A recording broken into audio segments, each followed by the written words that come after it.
صباحكم جميل.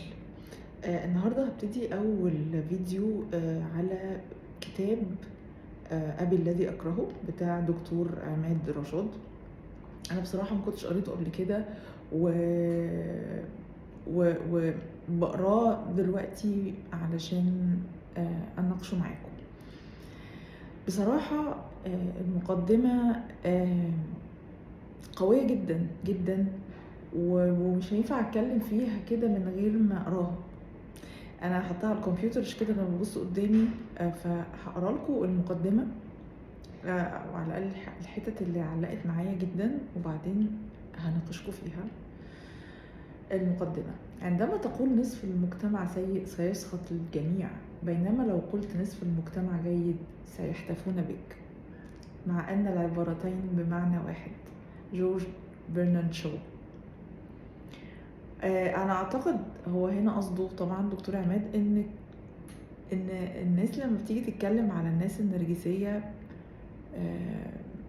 بيتضايقوا منهم قوي. يعني انتوا ليه بتتكلموا على ان في ناس وحشه كده، او ان في ناس شريره كده، وده اب ودي ام ولازم نحترمهم، الكلام اللي انا قلته قبل كده يعني. فاعتقد هو قصده كده. مع ان لو الناس اتكلمت على الامهات قد ايه هم كائن جميل ولطيف ولازم نبر بيهم، والابهات نفس الكلام ولازم ناخد بالنا منهم، والحاجات دي هيبقى الدنيا لذيذه والناس كلها هتحبنا. تمام. فاعتقد دي قصده من الكوت يعني اللي هو كاتبه عن جورج برنارد شو. المقدمات خطايا تؤثر على القارئ بتوجيه الذهن عنوة.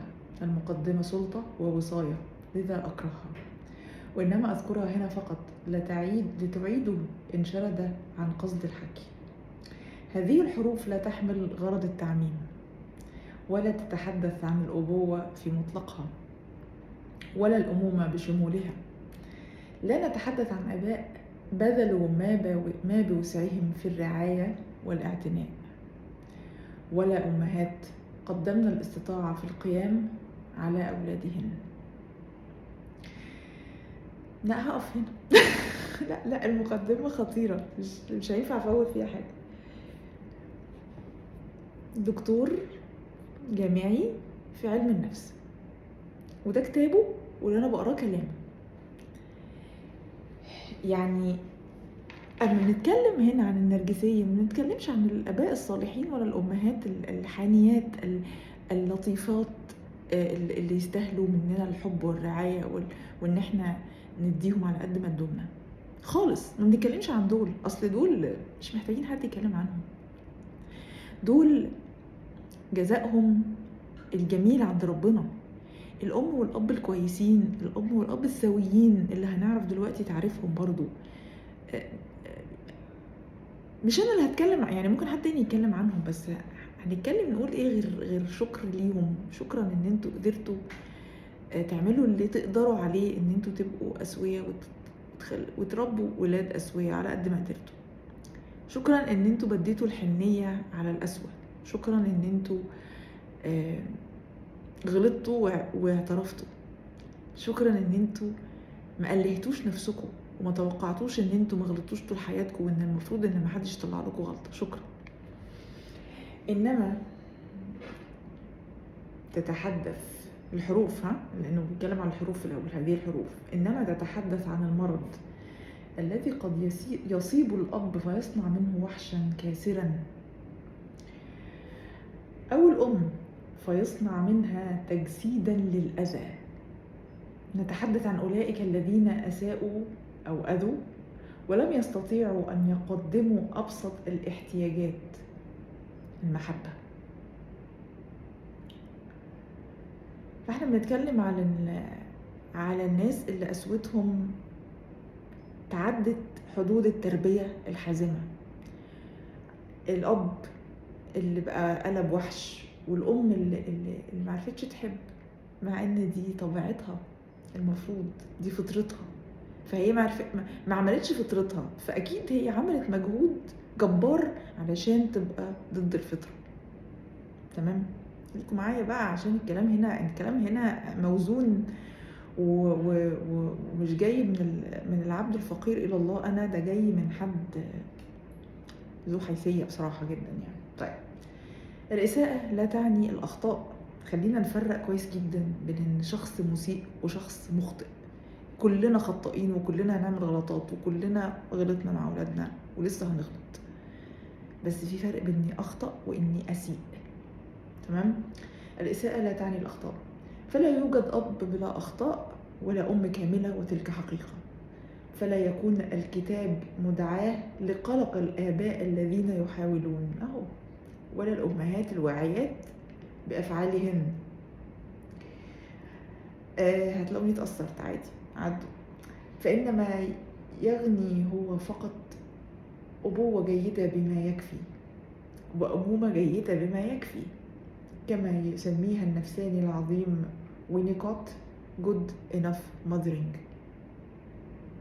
وكل الآباء والأمهات يرتكبون الأخطاء، بل والأخطاء الجسيمة أيضا، ولكن رصيد الاعتناء والإحسان يكفي لتمر هذه الأخطاء بأقل الأضرار الممكنة، وليس بالضرورة أن تصنع تلك التشوهات التي نتناولها هنا. كتاب هيتناول تشوهات نفسية حصلت بسبب قسوة وأذى، مش بسبب تربية أو أخطاء أهل. لذا نضع القاعدة الثانية: الآباء الجيدون يرتكبون أشياء سيئة، والأمهات الجيدات بما يكفي يقترفن الأخطاء. ولكننا نتحدث هنا عن ديدا مش فاهماها طبعا، وعادة وشمول في العائلات المعطوبة ترجح كفة الإيذاء على العناية والخطأ على الصواب. يبقى احنا هنا مع ناس بنتكلم عنهم دايما بيأذوا بدل ما يحنوا أو يعتنوا بالشخص، ودايما بيغلطوا وعمرهم ما بيعترفوا بغلطهم. هي ليست دعوة للتمرد جمعي ولا تحطيم للسلطة الأبوية. 60 مليون خط، 100 مليون خط. الشعب المصري بقى كام دلوقتي؟ 120 مليون خط. تحت ليست دعوة لتمرد جمعي ولا لتحطيم للسلطة الأبوية.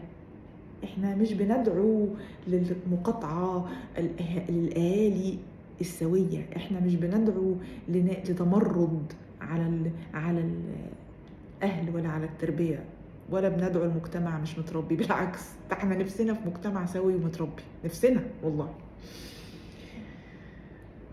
هي ليست دعوة لتمرد جمعي ولا تحطيم للسلطة الأبوية قدر كونها ربطة على نفوس تنزف دون أن يقف لها العالم لحظة. تاني،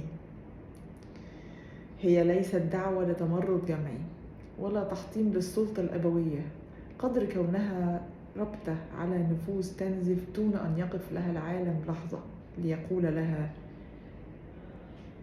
لك الحق في الألم ووجعك حقيقي، وذلك هو الطريق للشفاء.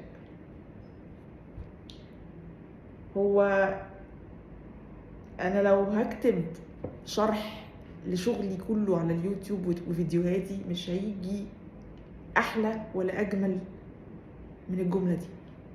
عمرنا ما بندعو للتمرد، احنا بندعو لوعي، لناس نقول لها: عندك حق تتوجعي، عندك حق تزعلي، عندك حق تبقي حاسة انك في حاجة مش طبيعية، عندك حق تبقي منفصلة عاطفيا عن مامتك أو باباكي، عندك حق تحسي بغيرة لما تشوفي أهل بيحبوا عيالهم بجد أو عيال بيحبوا أهليهم بجد.